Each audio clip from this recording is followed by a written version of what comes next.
Isa lang po ang pinapaniwalaan ko talaga, eh, 'no? Kung walang, itinatago, eh, labas lahat 'yan. Pakita lahat 'yan, 'di ba? Kasi alam mo na kaya mong idepensa lahat-lahat 'yan.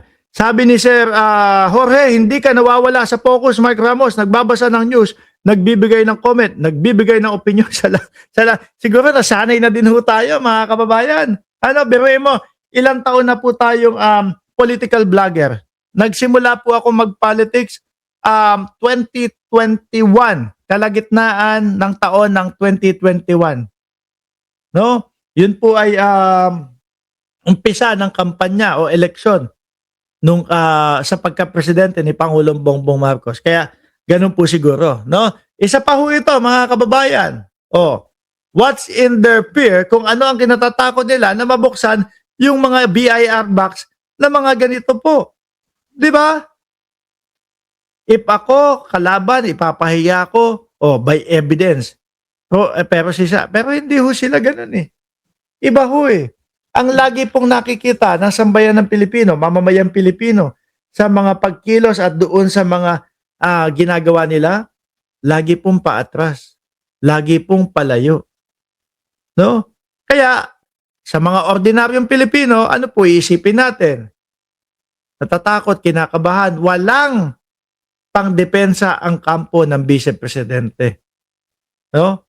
Biruin mo ba naman, sasabihin sa mga DDS, ready na tayo sa tamang panahon, sa tamang lugar, doon sa Senado, sasagutin natin lahat 'yan.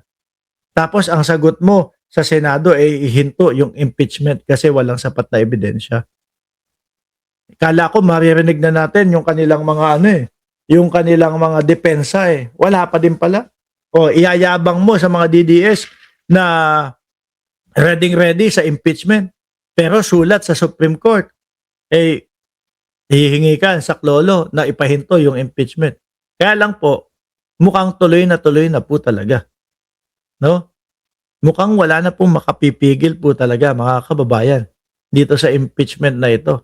At pabor naman para sa mga DDS yan, eh. Eto DDS, pakinggan nyo. Paano ko i-explain na pabor sa inyo itong impeachment na ito? Kasi kapag kayo ay pumupunta dito sa channel ni Mark Ramos, sa ibang channel, sa mga channel nila Boss Mike Cervera, sa mga channel nila Chris Ulo, ang lagi nyong sinasabi is bayaran tong vlogger na ito. Ang lagi nyong sinasabi, ang gwapo ni Mark Ramos. Hindi. Imposible sabihin ng mga DDS.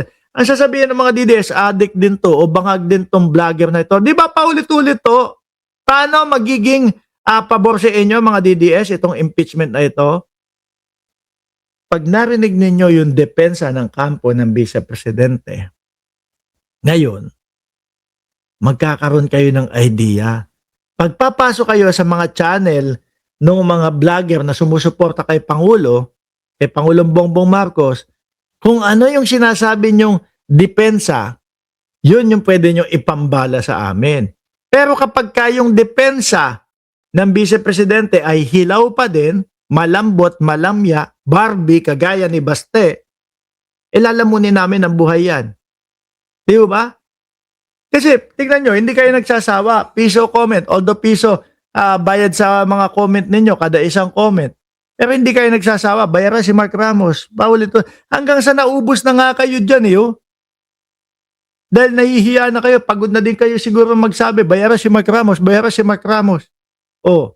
At least, pagka yung impeachment ay natuloy, tapos maganda ang depensa nila, kapanipaniwala yung depensa nila, baka pati kami na mga vlogger, sasabihin, ay oo nga no, totoo pala yung sinasabi nila na pinupolitika lang si Sara Duterte. Oh. Di ba?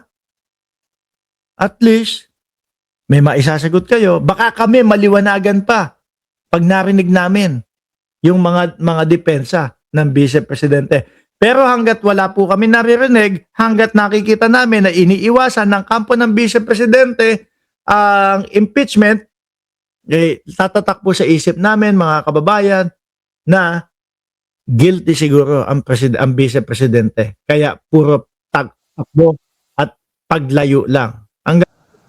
Tawagan na ako, mga kababayan. Magpapaalam na ako. Maraming salamat. God bless po sa ating lahat.